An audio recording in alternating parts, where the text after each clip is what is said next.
Hey guys, we have made it to the final unit, Unit 9, The Great Divorce. Great text to end the year on. I look forward to this unit all year just because the book is so fantastic. But I put up the Journey of Life board on the back so that we could see our progress throughout the whole year. There's a lot to be proud of here. It's been a long 9 months. We've read a lot of books. We've extracted a lot of wisdom that we can apply to our own journeys as we travel through life. And I wanted to circle Leaf by Niggle as well as The Great Divorce and just call attention to that. I think a good takeaway from Leaf by Niggle is an answer of the question that I wrote on the board. I know it's hard to see, but I wrote the question, do our leaves matter? Do the things that we do in life, our actions, our work, our life aspirations, our dreams, do they really matter?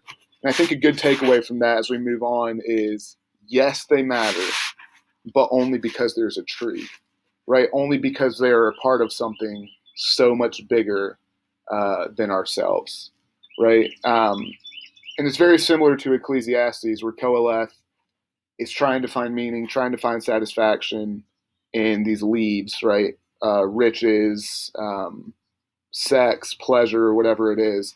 And he keeps coming to the conclusion that, man, my leaves in and of themselves are meaningless. However, he gets to the end and the last verse says, if there is a God who finds meaning in these things, in our actions, then everything that was meaningless is now meaningful because we're attached to something bigger than us. And we see that same thing in Leaf by Niggle, where his one little leaf, his life's work, gets burned down in a museum and everyone forgets about him, right? It's Hevel. But the paradox is that his one little leaf, because there's a tree, becomes a small but integral part of something so much bigger than himself, right? So our life work has extreme, everlasting meaning because there's a tree of which we are a small part. And so I think that's an encouraging way to move on from there. And we reach Unit 9, The Great Divorce, the fork in the road. And the question I really want us to focus on with this focus on with this unit is that there is a fork, and which road will you take, right? So we've been traveling together these last 9 months on this long journey, and now we're faced with a decision. Do we go right or do we go left? And it's a decision that each of us has to make individually, right? We're parting ways literally as well as metaphorically in this sense, right? And so as we move on from this class and as you guys move on into the world, we're all faced with this fork and we have to make a choice. So that's really what we're going to focus on with this text. A little background, C.S. Lewis, Christian writer, he was an atheist, came to be a believer from his friend J.R.R. Tolkien. And he wrote The Great Divorce as a response to a book by a man named William Blake in the 1700s. And that book is called The Marriage of Heaven and Hell. And so he wrote his book, The Great Divorce, right? So we're obviously using the marriage divorce images here. But it's very important to note that he called this book an imaginative supposal. And the reason that's so key is that what he's saying here is he does not want us to get tripped up on that this is what heaven and hell is really going to be like. Okay, so the premise of the story is that there's a bus who goes from the gray town to the highlands, from hell to heaven, and the passengers on the bus choose whether they want to stay or not. And he wants to make it very clear, and he actually titles the subtitle is The Great Divorce, A Dream. He wants to make it very clear that this is not his theology on what heaven and hell will actually be like, right? This is just him imagining. So we need to remember that so that we don't get caught up in thinking too much that he's making theological claims, that might go against Scripture. He really just wants us to enjoy a story, and then he uses that to point us to some truths about life and some theological speculations about some things. So just remember that as you're going through, that he doesn't want you to think of this too literally, but more as an imaginative supposal. So to switch gears for a second, here's a picture of my beautiful wife. We have been married for almost 2 years now. And I want you to think about something with me. Um, would it be okay as a married man, right, wearing a ring that symbolizes my unity, my faithfulness to my wife?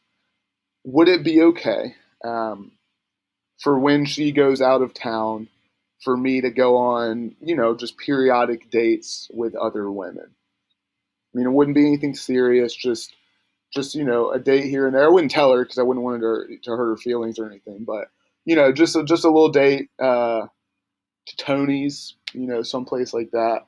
Would that be okay? Hopefully, you're obviously like, of course not, right? That's cheating. You don't do that.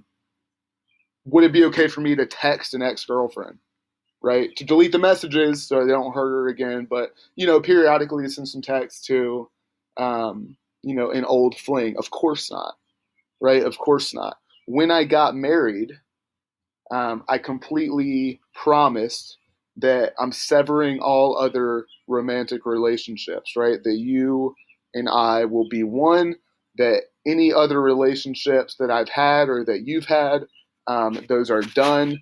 We are completely devoted to one another, right? And that's what this ring symbolizes. It's a unity. It's a complete devotion, a complete divorce from everything else that we previously had, right? And a complete marriage to one another. And so this is really the premise that C.S. Lewis is going to focus on, is that we have a choice between marriage and divorce, right? And he uses this image that we can't have both, right? If I'm going to be married to Gracie, then I'm going to be completely divorced from all other relationships, and she's going to be completely divorced from all other relationships. If I'm going to choose those other relationships and try and keep anything, then it's not going to be a marriage with my wife, right? We don't get both of those things, right? It's a marriage or a divorce. That life is forked in that way. And William Blake wrote The Marriage of Heaven and Hell. And it's a very confusing text. I've read it. I don't understand it. C.S. Lewis kind of says in the preface he doesn't even understand it. But the premise of that book is that somehow good and evil are all just intertwined, and that if the goal is to get to the destination, which I've depicted here as the star, that really all roads lead to the same place, right? You choose one religion, you choose another religion, you choose this lifestyle, you choose that lifestyle, you choose to act in this way, you choose to act in that way. It all just leads to the same place, right? We're all going to reach the same destination. It's married, right? Good and evil is married. C.S. Lewis responds to that by writing The Great Divorce. And he says, no, that's actually not the case. In fact, he says life is a road and that it's always splitting, right? We're always forced to make a decision of, do we want to go right or do we want to go left, right? Do I want to marry my wife or do I want to have these other relationships? Do you want to go to college? Do you want to pursue a career? Do you want to do this with your day? Do you want to do that with your day? And you can't have both, right? He says every few miles it splits into two. And to get to the destination, there's only one right road, okay? And that's his premise of this story, is that not all roads lead to the same place. It's not a marriage, it's a divorce, right? Where we're constantly having to make choices. And that life is a road that forks, right? This is his premise for the whole book. And he says it really well in the preface. He says, we are not living in a world where all roads are radii of a circle, and where all, if followed long enough, will therefore draw gradually nearer and finally meet in the center. Rather, we live in a world where every road after a few miles forks into two, and each of those into two again. And at each fork, you must make a decision. Right? So just looking at this picture, if our goal is to get to the mountains, like it is in Leaf by Niggle, like it is in The Princess and the Goblin, you can't just follow any road, right? You have to make decisions on which road is actually going to take me there. And I like how he says it right here in this quote. He says, I do not think all who choose wrong roads perish, but their rescue consists in being put back on the right road. Evil can be undone, but it cannot develop into good. Right? And so there's his idea is that like we talked about with the math problem, right? If you're in Miss Cohn's class and you get the problem wrong, and you'll probably sit down, she'll go back and be like, hey, look, you missed 2B, right? In the steps to get to the solution. And you can't just keep going if you miss the second step, right? You have to go back to step 2B and fix it in order to get to the right road. So not all roads lead to the same place. You have to go back, find where you went wrong, get back on the right road to get to the solution. And C.S. Lewis is saying that that's what the journey of life is like. It's forking. There is one road that leads to the right place. And if we take a wrong turn, we need to get back on the right road, right? Evil can be undone, but it can't develop into good. And he uses a great biological image where he says that even around us we see this. So if you had a tree, or let's say a tree, a person, and a flower. Let's pick like three things. At the beginning of life, they all start as seeds, right? They all start as seeds. However, as they grow into perfection, you realize that they're all splitting. They become different things. A sperm cell becomes a person, right? A seed becomes a flower. An acorn becomes a tree, and they become more and more different. And he says that's the same thing on a spiritual level, is that it doesn't all lead to the same place. It's constantly splitting and growing more apart, and one road leads to the right place. And so what we're really going to focus on with this unit is the nature of the choice. We're facing a fork. We're always facing a fork in the road, and there's a right road, and we have to choose to follow that road. And if we choose the wrong road, we have to be put back on the right one. And he says it really well here. He says, if we insist on keeping hell or even earth, we shall not see heaven. If we accept heaven, we shall not be able to retain even the smallest souvenir of hell. And to go back to the idea of my marriage with my wife, if I want to commit to my wife, I cannot keep even a little bit of a past romantic relationship, right? If I want to choose heaven, choose the marriage with my wife, right? If we're going to see those two, then I can't keep even a little bit of hell, right? The old relationships.